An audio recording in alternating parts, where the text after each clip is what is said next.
My goal was to meet as many people as I possibly could and to be uncomfortable because I don't always get an opportunity to go and do these things.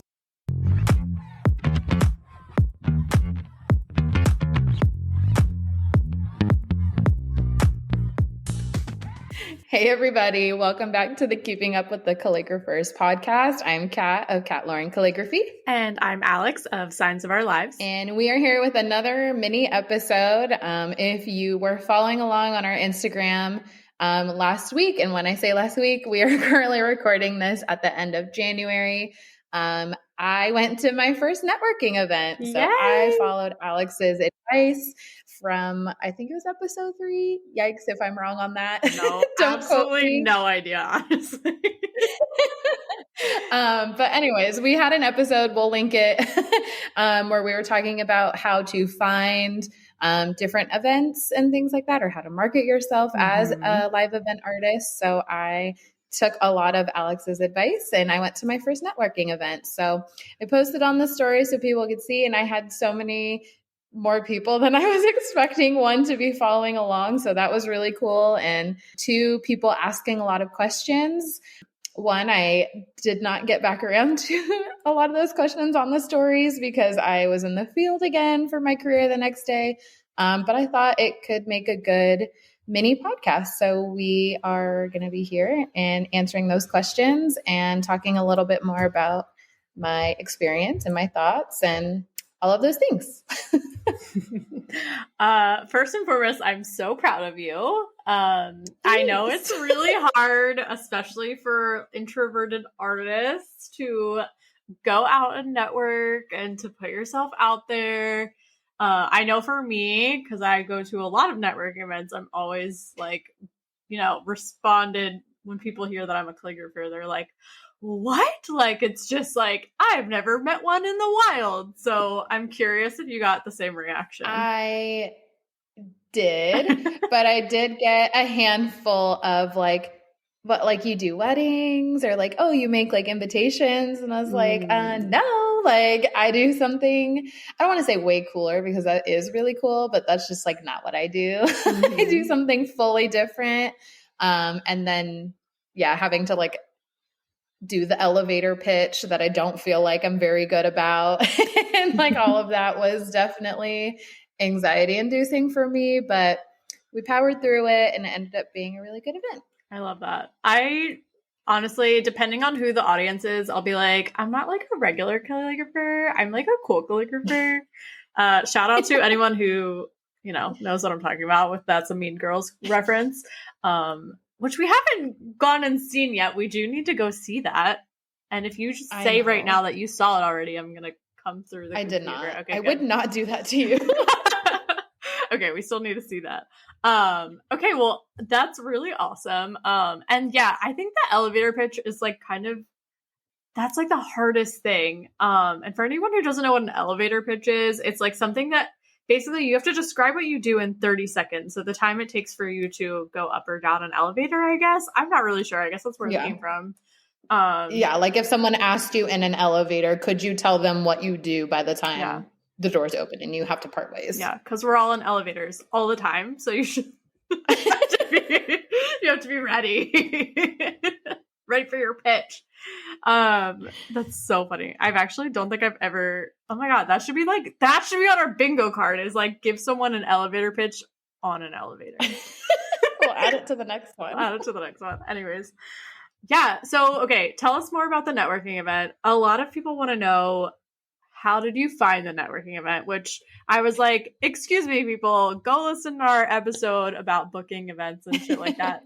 But how did you find this particular networking event? So I followed your advice and I went and found some Facebook groups that made sense for the type of people that I was trying to market to. So I found some event groups on Facebook, and one of the groups posted that they're having this very epic networking event. So if you saw, the networking event was at Universal Studios Hollywood, in the new Super Mario Land. It was in the lower lot that has where the new Super Mario Land is. So I was like, okay, well, if I'm going to go big, I might as well go big. Like, this will be my first one then. So yeah, I found a Facebook group. I followed your advice from our podcast episode. And then when they posted it, I just made sure that I was on the list. And then when I, like, on the email list for when they like opened registration. And then when I got the email, I just happened to be like in my email when that happened. So I was able to sign up. That's amazing. So yeah, because the one that you go to, they sell out pretty frequently. Not all networking events are like that, or networking groups, I should say. So that was a good choice. Yeah, getting on the like email subscription thing for people who do them pretty frequently. Yeah. Also, I didn't know about the Mario thing. I thought it was like already established. I've never been to Universal Studios at Disneyland. So I thought this Mario thing was there already, but it's new? Yeah, it's new. So I think it opened like in the last couple of months, but yeah, it's like a new thing. So that was like part of the draw to it. This was also a free networking event. So that also blew my mind because I feel like there's some, depending on like where they are, how big it is, like what they're offering or whatever else, I feel like some of them might be paid. I anticipated when I signed up that they were going to be like $50, $100 to like go to this thing that's at a theme park. It was not. It was free. That is wild. I want to know. Yeah, had a free day. Well, it was like a park after dark kind of situation because I think it's technically off season for some theme parks right now. So I think they had closed at, I want to say like 6 or 7, and then the networking event started. It was like 7 to 10, so it was already closed, and then they just like kept a smaller portion of the park open. But yeah, it was a free event there, and it was like cool. 400 people. I think I saw a question that was like, was this specific for event vendors? So it was.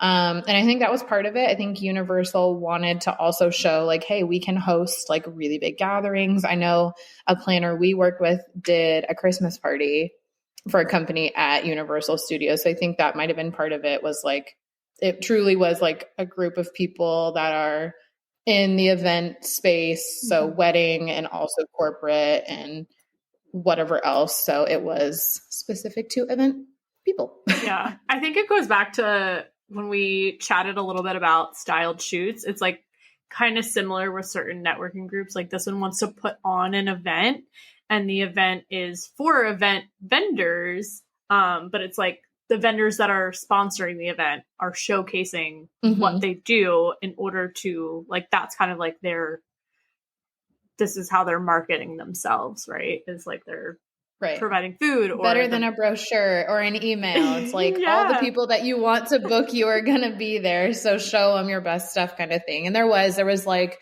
a bunch of different food things that were really cool. There was like a lot of really like cool rentals, like the furniture and stuff like that was out, and a lot of like photo booth people and stuff like that were set up and kind of sponsoring it. But yeah, so it was really cool. I love it. That's so I did get stuck on like a bunch of rides.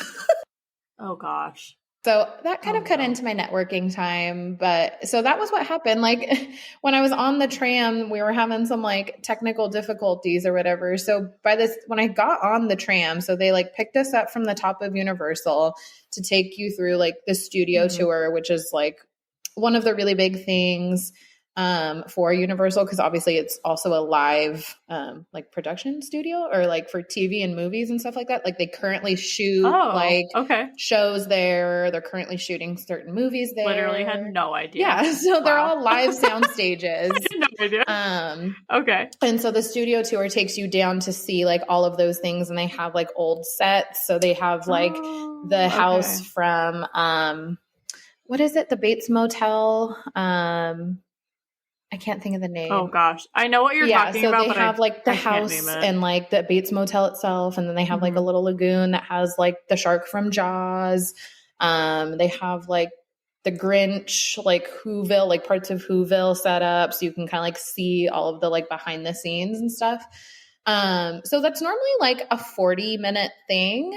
I was on this tram for like 2 hours. And so if you're following on my stories, I like by the time I got on, I had kind of like hyped myself up and I was like, okay, like they're going to take us. It's going to be like this 40 minutes. And I'm on there with like other event people, right? So I'm like kind of networking a little bit with like the people I'm sitting by. Did you get to like network with the people? Mm-hmm. Yeah. So like I made friends with the people I was sitting by, which was cool. But then like we were on this thing for so long. So we were having all these challenges that I just like really started getting in my head, because then I was like, oh my gosh, like this whole event is going on, because I was on the last tram. So there was only like a small amount of people, whereas like the tram right before us that I didn't make it on had like 100 people on it. So in my head, I don't know if it was just a story I was telling myself or if it was true. It's partially true. I was like, oh my gosh, there's like this whole networking event happening and I'm stuck on this tram. By the time I get there, people aren't going to want to talk anymore. Like they're just going to want to go on the rides or whatever else. So then I was like really anxious that people were already like going to be burnt out on networking by the time that I got there. So then I was like second guessing, like I already don't feel comfortable with like the elevator pitch I have for myself and my business. I don't know. The imposter syndrome really was just taken over. So like my confidence was like every minute the tram was delayed, my confidence was just like dropping. And so if you're following on the stories, that's when I was like, okay, Kat, you got to like get your shit together. Like we cannot have this energy right now. Like we need to have some bad bitch energy.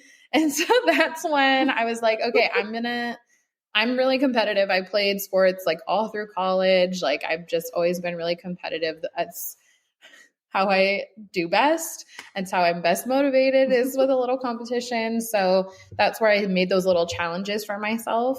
So the first challenge was, I was like starving. So it was a food and drink challenge. So I was like, anytime I go to a new like food booth or like food vendor and get something, I have to take that food and go and stand at a cocktail table with a different group of people. So I think I had like a meal and then like 2 or 3 different snacks. So then I had to pop around to 3 different groups of people. And then I got like a coffee. And then question for you. Oh, yeah. Go ahead.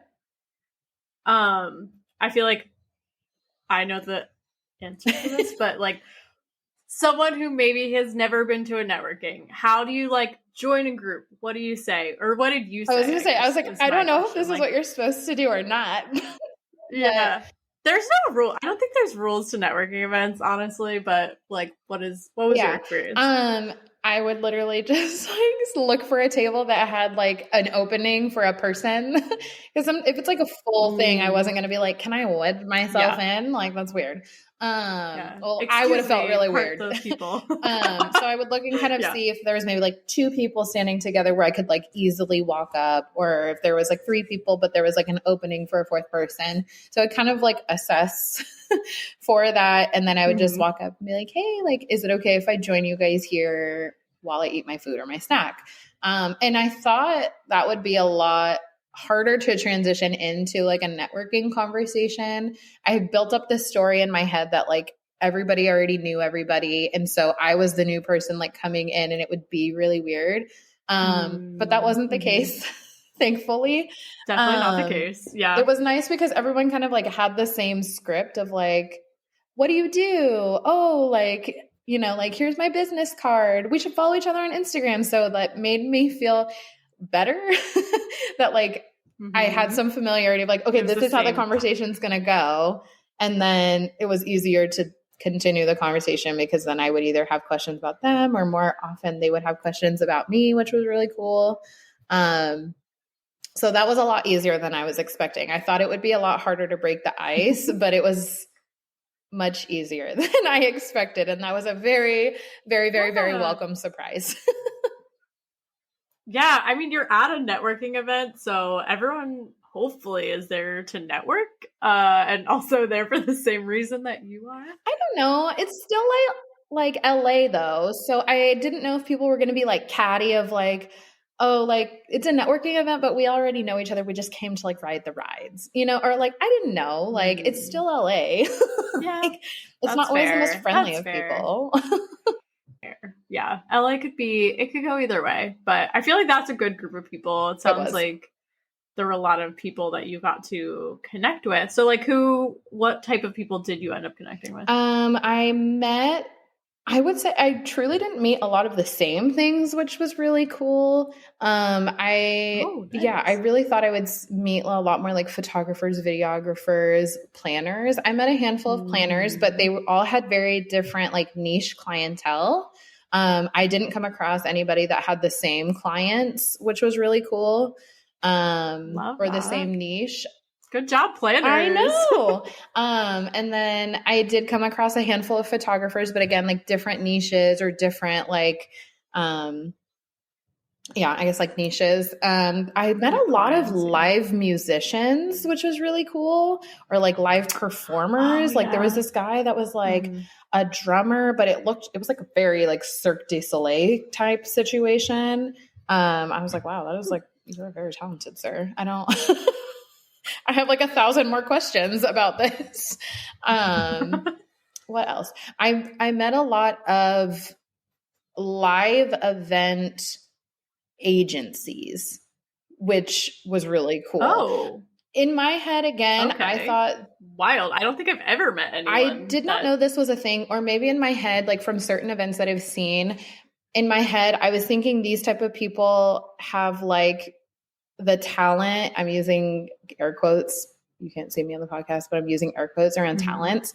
Like the people that are like aerialists, like that are on like silks at like really, really extravagant events, or like the people that like walk on stilts or like, the like burning like batons on fire. And That's what I assumed that they did, but a lot of them were like, no, like we also do those things. But when they were like, oh, you're a calligrapher, like I'm always looking for a calligrapher, I was like, are you? Okay.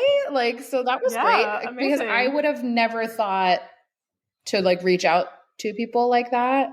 Because I was like, when I see the word talent, I think like acting, singing, dancing, like like less like acrobats. Well, I don't know, I guess like more physical talent, more like something you would do on a stage as opposed to like a performer, as opposed to like a service, performer. I guess like I would classify myself before this, I guess, more as a service. So in my head, I thought they were more like, I am an agent for performers, especially in LA. Again, like in my head, I'm like an Elvis impersonator, or like, I don't know. I guess that's more Vegas, but like, you know what I mean? But so I came across a handful of those people. A lot of live music artists. I came across like a caricature artist. So similar, but different. Cool. So that was cool. Yeah. Look at all these artists getting out there. I love that. And then a lot of like rental companies, florists, things like that. A lot of DJs or like MCs, a lot of companies that do like the build outs or like the draping, like the logistics of like the beautiful like things about the lighting, that kind of stuff. So that's awesome. A lot more variety than I thought. Good mix of people. Yeah. Well, I mean, I think at an event too, like with 400, 500 people, you're definitely going to have more of a variety than like a 20, 30 person. Yeah, for sure. Like that, right. So that would make sense. So that's really cool. I love that. Maybe there were more duplicate things and I just didn't come across them for whatever reason, but I really didn't come across anybody that I was like, oh, that person over there does the same thing, which I would not say to somebody's face, but like a thought I would have in my head. Oh, yeah. I hear that. I've done that at networking events when it's like someone talks about something and then someone's talking about something that's like similar. I'm like, oh my gosh, like I did that recently at like some artist meetup. There was someone who needed something and someone who does something. And I was like, different. Wait, oh my gosh, you two should talk. Yeah. People did that for me, not like, which I was also not shocked about. Like we would like be in a group and someone would walk up and they'd be like, oh, do you need a calligrapher? I'm like, I just met you and you're like recommending me. Like this makes me feel so good. So I love that. That was also very positive. It was very positive, honestly. I just was very anxious about, I also just have the personality. I am like an extroverted introvert. Like I can turn it on, but it is so draining to me to have to like continue to generate that energy over and over again. Like I don't it does not excite me further, where that gives some people more energy. But I had in my head that if I let myself get comfortable, I would latch on to whoever the first person was that I felt like I really clicked with. And I didn't want to get stuck.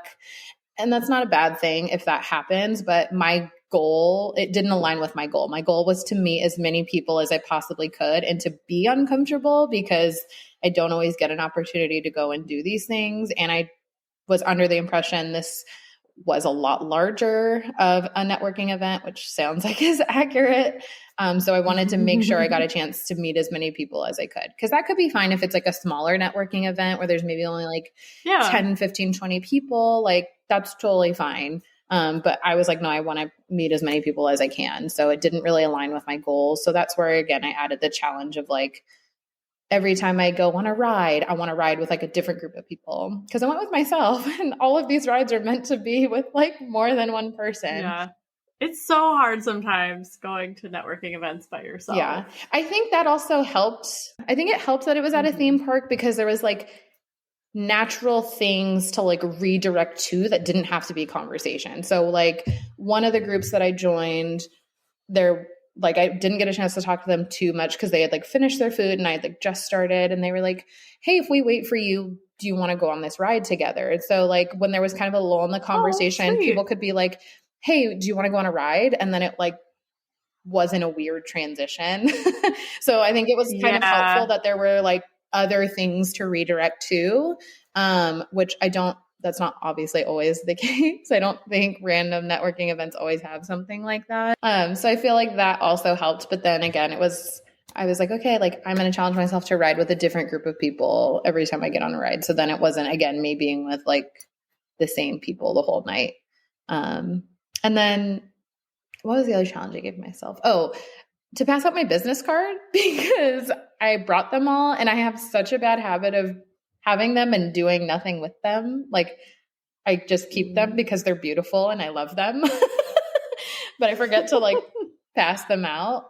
So that was more of a like reminder to myself of like, pass these out so people can find you after this conversation. And I got a question. I think that was like, do I have a physical business card or a digital?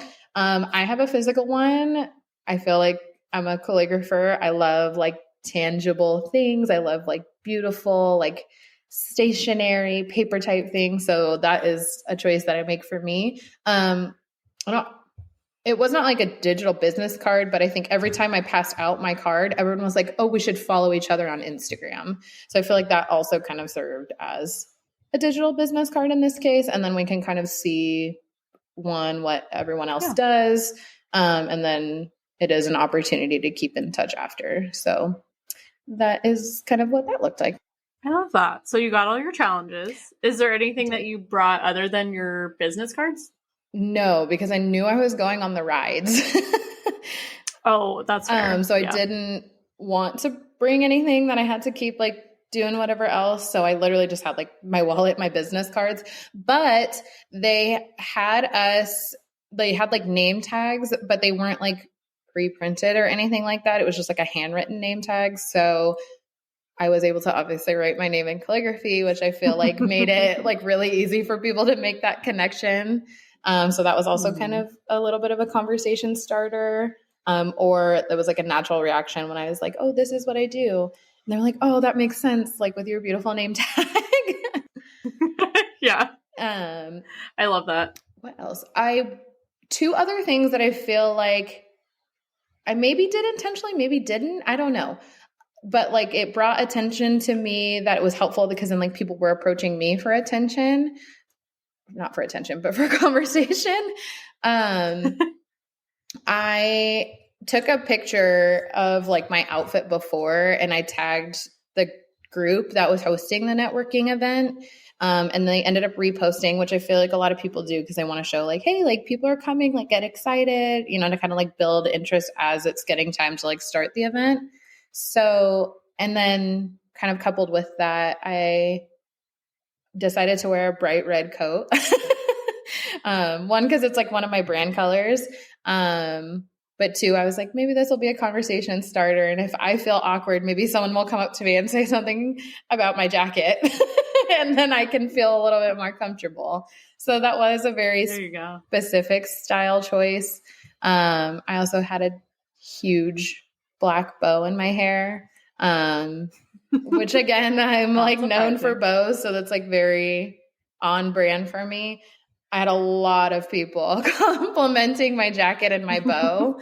And so it was like very easy for me. Like they'd be like, oh, like you have to be the same girl I saw in the story. Like not everyone here is wearing a red coat. Or like they would come up and be like, oh my gosh, your bow is so cute. And I could be like, oh my gosh, thank you. Like it's part of my whole branding. Like, and it would naturally kind of turn into like, oh, like that's cool. What do you do? So that helped break the ice a little bit too. I love that. Yeah, no, that's smart. It's like wearing something that like, someone will be able to compliment that like you feel good in, but also that could be a conversation starter. Yes. I love that. That's awesome. So it sounds like you were very intentional about going to this. And I guess the question that we'll maybe conclude with is like, will you go again? Will you try like new groups, or is this like kind of your last hurrah and that was great and goodbye? I don't want to say it's my last hurrah because I think I should always be looking for the opportunity, and it was so successful. I will say I did have 3 like very qualified leads after this too, which I did not expect, but was very reinforced by. So I will likely do more networking events in the future.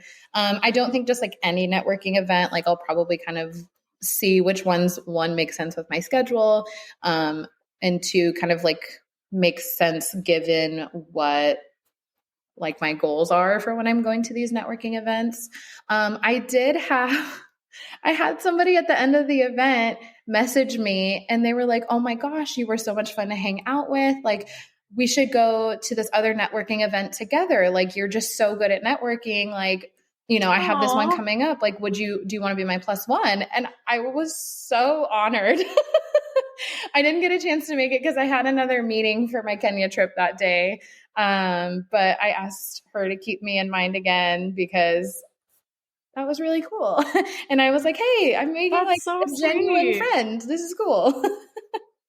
Yeah. Oh my gosh, I love that. That's amazing. So it sounds like it was a success. It was a success. Market. And you'll be going back. I love that. So for anyone who is maybe new to networking events, because this was Kat's first networking event, which I was floored about. I did not realize that.